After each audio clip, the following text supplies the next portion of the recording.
Hi, నేను మీ Vinod, PVR dubbing academy. ఈరోజు పావని ఉంది. పావని ఒక ఆల్రెడీ వాయిస్ ఇండస్ట్రీలోకి వచ్చింది. ఈరోజు మళ్ళీ మన డబ్బింగ్ అకాడమీలో జాయిన్ అయింది. ఎలా ఉంది పావని? కోర్స్ ఎలా నడుస్తుంది? ఇదివరకు ఆల్రెడీ నువ్వు వాయిస్ ఇండస్ట్రీలో ట్రై చేసావు, కానీ పావని సెలెక్ట్ చేసుకున్న విధానం ఏంటంటే మళ్ళీ నేను రీట్రైన్ అవ్వాలని కోరికతో తను మళ్ళీ నేను సెకండ్ స్టెప్ వేసింది.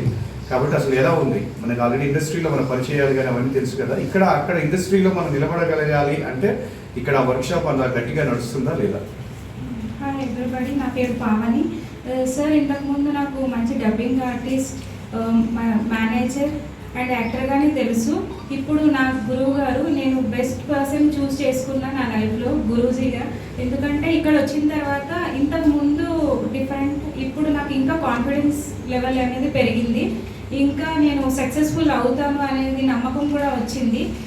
సార్ కూడా సక్సెస్ అవ్వాలి, ఇంకా పెద్ద పీవీఆర్ డబ్బింగ్ అనేది బెస్ట్ అకాడమీ అనేసి ఇంకా ప్రూవ్ చేసుకోవాలి. చాలామంది జాయిన్ అయితే మాత్రం చాలామంది డబ్బింగ్ ఆర్టిస్టులు అవుతారని నేనైతే అనుకుంటున్నాను. నాకైతే ఇప్పుడు ఫుల్ కాన్ఫిడెన్స్. ఇప్పుడు నేను వెళ్ళగలను. మళ్ళీ నా సెకండ్ ఇన్నింగ్స్ అనేది మళ్ళీ స్టార్ట్ అవుతుంది. సార్తోనే స్టార్ట్ చేయాలనుకున్నాను, స్టార్ట్ చేస్తాను కూడా. Thank you sir.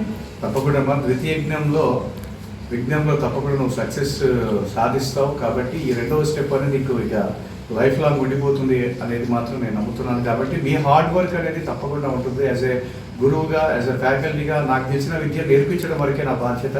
ఆ తర్వాత ఈ విద్యను మీరు ఉపయోగించుకొని ఇండస్ట్రీలో డెవలప్ అవుతారని నేను కోరుకుంటూ, ఖచ్చితంగా పావని సక్సెస్ సాధిస్తామని మీకు 100% చెప్తున్నాను. Thank you very much. Thank you sir.